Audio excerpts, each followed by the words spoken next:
तर नमस्कार मित्रांनो, तुमचं स्वागत आहे आपल्या चौथ्या मिनी व्लॉगमध्ये. तुमच्याजवळ असेल सिक्युरिटी, माझ्याजवळ डायरेक्ट Z+ सिक्युरिटी Z+. आज जरा पाण्याचा वातावरण जरा जास्तच होता आणि नंतर बघला तर बाबा माझे ही सगळी झोपल्या आणि इकडं अजून उठलेलं नाही. करण आणि मी चालले लांबाडीला. आपल्याला रिझ्यूम बनवायचा होता.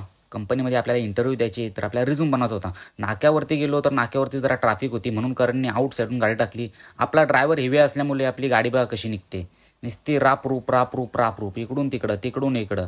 पटकन जर कुठं ॲक्सिडेंट झाला तर मग आपला गेमच होईल. विचार केला पहिले पेट्रोल पंपावरती जाऊन दे. पेट्रोल पंपावरती आम्ही पेट्रोल टाकला, नाहीतर पेट्रोल नसता टाकला तर आपला नाक्यावरतीच गेम झाला असता, कोणाला तरी बोलवा लागला असता. पेट्रोल वगैरे टाकला आणि आम्ही गेलो हॉटेलवरती गेलो तर माझी मदर जरा जास्तच पिसलेली. अजून आम्ही रिझ्यूम बनवायला गेलेलो नव्हतो. कसा तरी आम्हाला त्यांनी हकलला ना, आम्ही रिझ्यूम बनवायला आलो. सायबरमध्ये पोहोचलो तर आपला इथं अगोदरच कचकन होता. कचकनला करणने मारला, दोघांचं काहीतरी भांडण झालेला.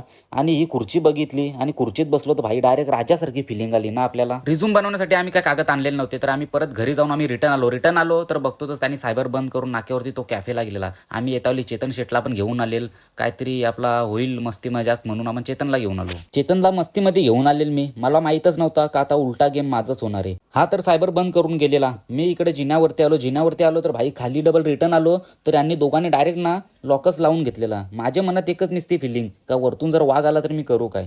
चेतन निसता माझा मोबाईल घ्यायला बघत होता. सायबर ओपन केला आणि सायबरमध्ये आम्ही एंट्री मारली भाई. परत बसलो, परत राजासारखी फिलिंग वाटली मला. पाणी तर बाहेर खूप पडत होता. आम्ही रिझ्यूम बनवला आणि डायरेक्ट घरी आलो तर आपला काल्या बघा, याचं नाव आहे बगीरा.